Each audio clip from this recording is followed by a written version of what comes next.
Satu, menurut ulama Mesir namanya Yusuf Qaradawi, kalau dia dalam keadaan susah, apalagi banyak utangnya, insya Allah Allah percepat lunaskan utangnya. Yang paling besar aminnya itu yang paling banyak utangnya.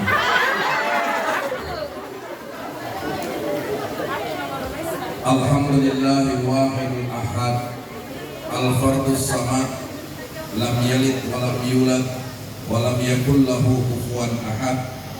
Wassalatu wassalamu ala rasulillah sayyidina Muhammad wa ala alihi wa sahbihi ila yaumil mi'ad. Amma ba'd. Allahumma sayyiban nafi'an. Ya Allah, jadikan hujan ini membawa manfaat. Karena orang Endrekang selalu minta hujan, orang Sidrap minta hujan, orang Rapang minta hujan karena penghasilannya dari sawah dan kebun. Tapi kalau doa ini dengar sama orang Jeneponto, ya Allah jangan turunkan hujan, turunkan panas 35 derajat Celcius, karena garam bisa jadi kalau ada panas 35 derajat Celcius. Jadi kalau ada turun hujan itu rahmat dari Allah. Kenapa? Setiap tetesan hujan itu dibawa oleh malaikat. Dan siapa yang mendapatkan hujan dalam takziah, penguburan, insya Allah Allah mengucapkan belasungkawa dengan rahmatnya turunnya hujan. Banyak orang, kita lihat di Mekah, ada satu syekh namanya Profesor Dr. Muhammad Al-Alawi, yaitu Al-Hasani. Kemudian beliau adalah ulama besar, Al-Maliki Al-Hasani.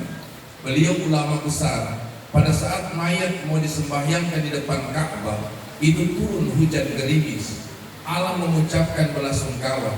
Dia tidak pernah pakai kembang, dia tidak pernah pakai bunga ucapan, tapi alam yang langsung mengucapkan belasungkawa karena ada ucapan turut berduka cita, tapi bukan pakai bunga, tapi pakai alam. Lihat Jenderal Yusuf di Makassar, waktu mayat mau dikuburkan, turun hujan gerimis di hadapan Allah. Artinya Allah yang menangis, Allah yang menangiskan alam. Kalau alam itu sudah menangis dengan turunnya hujan gerimis, berarti almarhum almarhumah diterima oleh Allah Subhanahu wa taala. Orang saja berziarah kadang-kadang pakai air. Kenapa pakai air? Karena dia harus berada pada posisi supaya air itu menjadi rahmat bagi almarhum almarhumah. Makanya malam ini adalah malam takziah yang ketiga. Perhitungan malam ketiga itu bukan dihitung pada saat mayat meninggal, tapi perhitungan malam ketiga itu dihitung pada saat mayat dimakamkan atau dikuburkan. Kalau ada mayat yang meninggal tanggal 1, kemudian tanggal 3 baru dikuburkan, tanggal 3 itu baru dihitung malam yang pertama. Kita tidak boleh menghitung malam pertama mayat belum dikuburkan, karena bedakan itu mana mayit dan mana jenazah. Kalau saya tanya orang Endrekang semua, apa bedanya mayit dengan jenazah? Itu tonji mayat Ustaz, itu tonji jenazah, itu tonji jenazah, itu tonji mayat. Beda. Kalau mayit itu masih bisa menunggu keluarganya, mayit masih bisa dibawa ke daerah, mayit masih bisa menunggu anak-anaknya. Tapi kalau jenazah itu haram hukumnya. Kenapa? Karena mayit itu belum dimandikan, kalau jenazah sudah dimandikan. Karena itulah yang tidak boleh lewat satu sholat. Itu adalah jenazah, mayat yang sudah dimandikan, sudah dikafani, dan sudah disolatkan. Itu namanya jenazah.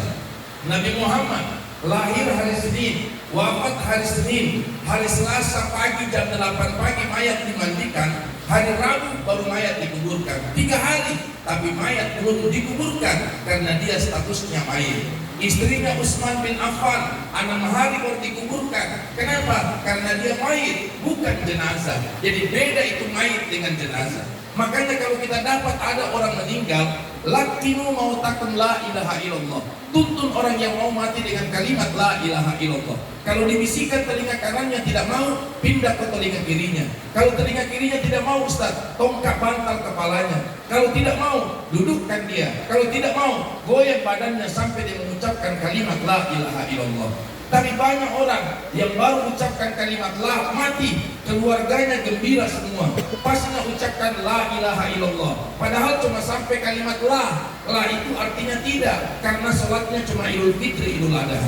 Ada yang baru ucapkan kalimat la ilaha, mati, keluarganya sudah perlu, kalau perlu hari ketiga kasih rame. Untuk apa? Padahal cuma kalimat la ilaha, tidak ada Tuhan selain saja tidak terjawab, karena dia cuma hari Jumat satu kali sholatnya.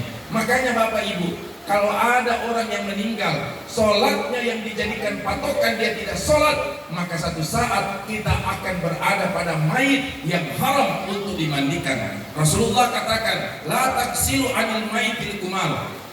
Tidak boleh mantara kasalata muta'ammidan fakat kafara jiharan. Dalam kitab 10 Tanwirul Qulub, sarahnya penjelasannya dalam kitab 10 salam dijelaskan, kalau ada mayat yang tidak pernah sholat lantas dimandikan, maka yang memandikan dihitung berdosa. Fala yusolli, jangan disolatkan, karena yang menyolatkan dihitung berdosa. Wala yudfin anil maqabir muslimin, dan jangan dikuburkan di kuburnya orang Islam. Kenapa? Karena tidak ada hari tanpa siksaan. Bapak Ibu lihat, terlalu banyak itu orang Islam semua simbol-simbol.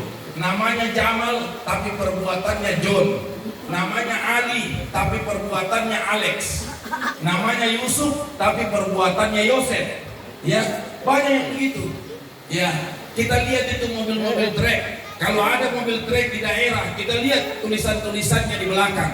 Ya, kita lihat mobil yang ada di Mekah, Madinah. Apa yang tertulis di belakang? Hal sholeta, apakah kamu sudah sholat? Itu yang ditanya. Kemudian tabarakallah, masya Allah, tabarakallah. Tapi lihat mobil-mobil trek yang lewat, stikernya di belakang. Apa yang tertulis? Kutunggu jandamu. Papa pulang, mama goyang. Apa hubungannya? Ya, yang paling parah lagi, cewek isi ulang, namanya pulsa. Tapi ini gambarannya Bapak Ibu. Makanya kalau Bapak mau tahu mati 100 hari sebelum meninggal, itu sudah ada tanda-tandanya. Kalau dalam kitab yaitu An-Nasai dan Ibnu Majah, kalau dia sakit di bagian perut sebelah kiri, keluar habis sholat asar dari masjid, maka tanda 100 hari dia akan wafat di hadapan Allah. Apa tulisannya di tangan tak? Kalau M miskin, kalau K kaya.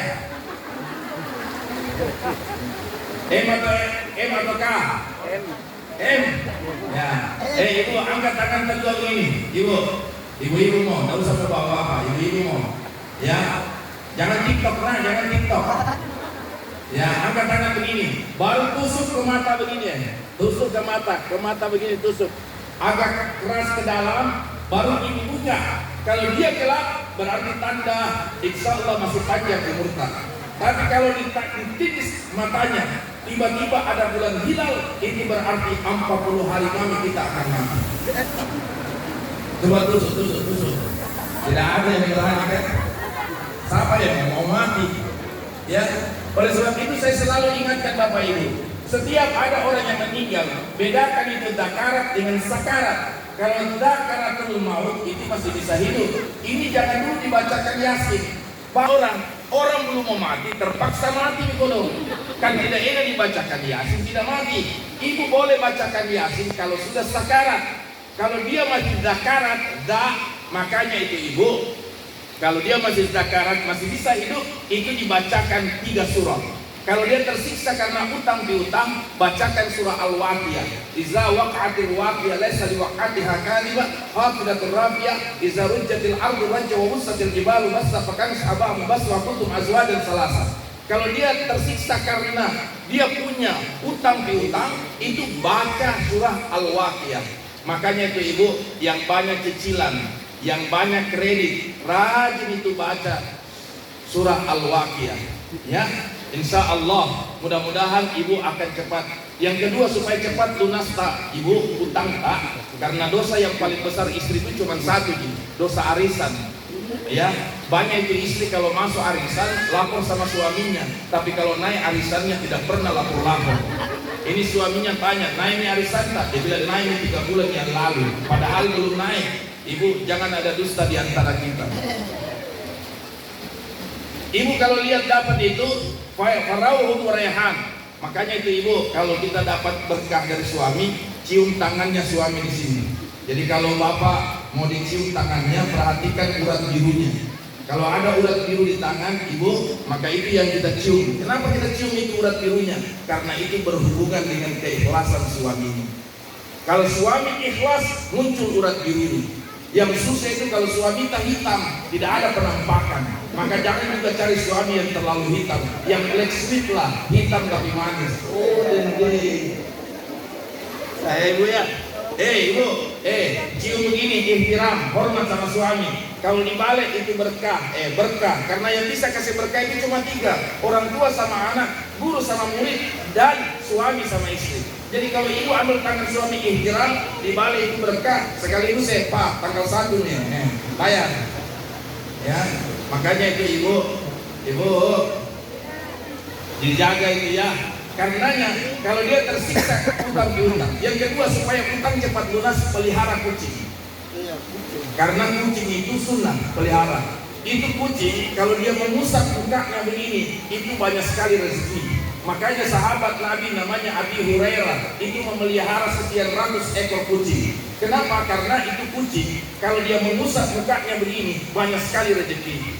Itulah saya minta ibu-ibu, bapak-bapak yang ambil kredit ya di bank, pelihara dengan kucing. Tinggal ibu ambil 4 ekor kucing, tinggal dibagi-bagi. 1 kucing BRI, 1 kucing BNI, 1 kucing Bank Mandiri, 1 kucing Bank Penin. Mana yang paling banyak mengusap begini berarti cepat lunas itu. Ya, kenapa Bapak Ibu? Tidak ada orang yang tidak punya masalah. Makanya ibu bapak, kalau ada masalah, insya Allah baca doa ini. Sekarang ini tidak ada orang yang tidak susah, tidak ada orang yang tidak macet kreditnya. Ya ibu, karena terlalu susah, makanya saya kasih doa susah supaya cepat keluar dari kesusahan ini. Ya, menyanyi kita sama-sama.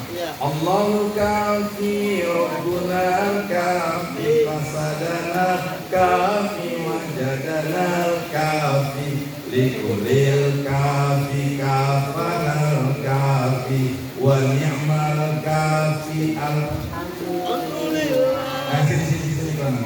Sini. Sini kawan. Ya. Jangan dorong, jangan. Ya, sini sama 2 orang. Allahu kafi. Ya, sama-sama. Allahul kafi